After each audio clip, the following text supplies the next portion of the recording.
Right, now, if you've missed this, you're going to love it. This is truly going to brighten up your Sunday, even though you've been rudely awoken an hour early today. Now, you might well be aware of a campaign group called Led by Donkeys. They've been around for some time, formed in a pub back in 2018 originally, as so many political entities actually are, if you look into it. But they formed as an anti-Brexit group back then originally, but they've since evolved into a more, well, anti-Tory campaign functionally. They're anti-corruption, anti-sleaze, anti-awfulness, effectively. And they're completely funded by ordinary people, as the best, most clean-cut organisations seem to be. And they became best known to begin with their billboard signage, of course, which they used to bring Twitter to those who don't use it to by showing what politicians have said on social media in the past versus what they might be saying in the present on more conventional media, exposing lies and exposing hypocrisy and doing so where everybody can clearly see them. It was just the most brilliant tactic of subverting the media, who are inherently on the side of our politicians far too often, and getting around the lack of social media usage for a great many people as well. So engaging with a great many more people, as well as attempting to shame various MPs and other leading figures deservedly, like Nigel Farage, who was, of course, a Brexit favourite and indeed a donkey's favourite. Just really clever stuff. And they've only continued to grow in both popularity and innovation since, moving on from just the billboards to driving around mobile advertising screens, parking up outside Parliament, even projecting their tweets directly onto the housing of Parliament, where people cannot fail to miss them in bright lights and technicolor and all sorts of wonderful presentation. Really punchy. Now, though, they've invoked their inner Jeremy Beadles. They've gone Noel's House Party, a little bit Dick and Dom, whichever one resonates with your generation most out of the aforementioned, I suppose. Functionally, what they've done is they've conducted a little sting operation, and the most greedy are the ones who have fallen into it, to hilarious consequences. It's belting viewing for us. It's shamelessness from those concerned, and those concerned deserve all the ridicule they get from it, because falling into this was an entirely self-inflicted exercise. Led by Donkeys set up a fake overseas company, Hanseong Consulting, complete with website and fake office based out of Seoul in South Korea. And they advertised for political advisors to join their international advisory board, attend international meetings around the world, and help them to push their ideas for expansion into Europe. That was the premise. They didn't target any particular political party specifically here. They contacted 20 MPs from several parties based on their entries in the Register of MPs' Financial Interest to see which ones they thought would probably be most likely to fall into their little trap. They contacted 16 Tories, 2 Labour, 1 Lib Dem and 1 Independent. No surprises really, if you had to guess which MPs from which party tended to have the most colourful entries in the register.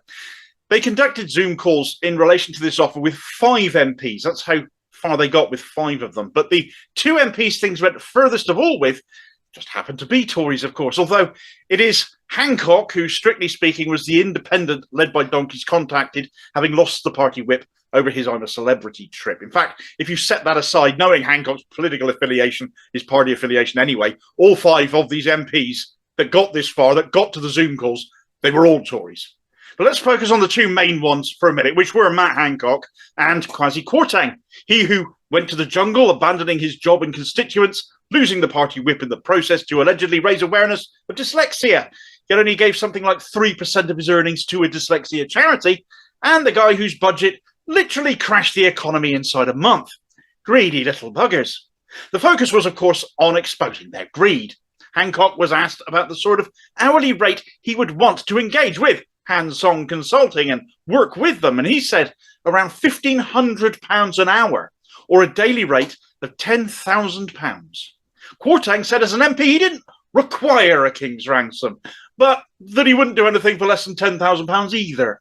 I was under the impression being an MP was a full-time job. But then we know they love to coin it in on the side, and this was the whole point of this Led by Donkeys exercise, exposing this second gravy train they're all on. MPs since the last election in 2019, having brought in collectively more than £17 million between them, some 2/3 of that total between just 20 MPs. And the one who was coining it in the most in that time was Theresa May. In fact, of that £17 million, more than £15 million of it went to just Tory MPs. So is it any wonder they were the ones most prone to fall into this trap when clearly they're the ones least interested in just representing the ordinary people who elected them. The other three MPs caught up in that Zoom call, in case you're still wondering who they are, I did say I'd come back to them, were Stephen Hammond, who later moaned he'd been scammed, Graham Brady, the chair of the 1922 committee who wanted £60,000 a year, but made a point of saying everything would have to be listed in the register of financial interest that he did with them. He's also standing down at the next election, so was apparently looking at future opportunities. And Gavin Williamson was the fifth one, who got suspicious during the call and terminated it. Hancock and Kwarteng are therefore officially dafter than Private Pike now. Oh dear, oh dear. For how many of us watching is the MP's wage of £84,000 insufficient for our needs, I wonder? It seems to be the norm for too many MPs, predominantly Tories, and this is not on. I mean, they're more interested in feathering their own beds, working for people other than those who elect them. Is it any wonder our interests end up becoming secondary to their own in how the country ends up getting run?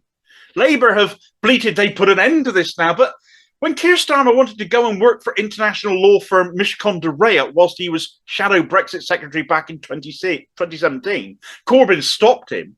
And with his loose relationship with the truth anyway, why should we believe anything he tells us about this? He's been denying it today, claiming, oh, I was only in discussions with it. But it's a matter of record that you had these discussions, and it's a matter of record that you requested permission to take this role up from Corbyn. He also recently defended his shadow Foreign Secretary David Lammy's second jobbing on LBC, making Lammy the highest earning Labour second jobber. So I'm hardly convinced this is a culture they'll be changing despite their claims. Second jobbing isn't illegal, isn't barred, it isn't against the rules, but it should be. None of these MPs, despite their actions, broke any rules doing and saying what they have here. Being an MP is a privilege and a full-time job. Neither main party looks likely to address this as actually important, though. Thanks for watching. If you appreciated this video, please do hit like and subscribe, leave a comment and hit the notification bell too so you don't miss the next one.